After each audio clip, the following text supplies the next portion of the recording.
আমি মা দুজনেই অসুস্থ। আমার পেটের মধ্যে প্রচণ্ড ব্যথা। গতকালকে বনপাড়া ডক্টর দেখাইছি, তাতেও কোনো সমাধান হয়নি। যেহেতু ম্যাডাম আমাকে শুধু নরমাল ব্যথা কমানোর ট্যাবলেট দিয়েছে আর বলেছে সামনের সপ্তাহে আবার টেস্ট করে রিপোর্টগুলো সব কিছু দেখাতে। কারণ যে টেস্টগুলো করা হয়েছে সে টেস্টগুলোতে ধরা পড়েনি। এর মধ্যে মাও অসুস্থ হয়ে গেছে, মার ২ পা ফুলে গেছে। মায়েরও আজকে ডক্টর দেখানোর দিন। মাকেও নিয়ে এসেছি ডক্টর দেখাতে। তো এখানেও আমি কিছু টেস্ট করলাম, করে দেখার চেষ্টা করলাম, বোঝার চেষ্টা করলাম যে আসলে আমার সমস্যাটা কী, কিন্তু এখানে কিছুই ধরা পড়ল না।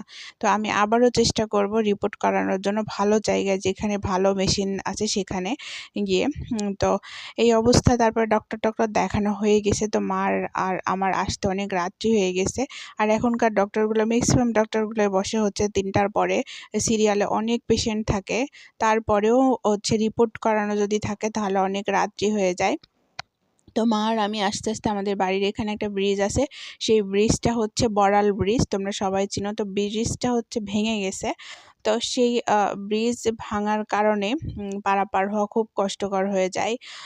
তো এই ব্রিজ কবে সারবে, কবে হবে জানি না। এই ব্রিজের কাজ কবে আদৌ আমরা আমাদের জীবদ্দশায় দেখে যেতে পারবো কিনা। তো এখানে এসে পারাপার হতে একটু কষ্ট হচ্ছিল। তো এই অবস্থা। তো মা ডক্টর দেখায় রাত্রিতেই বাড়ি আসতেছি। যে মা আর আমি একাই।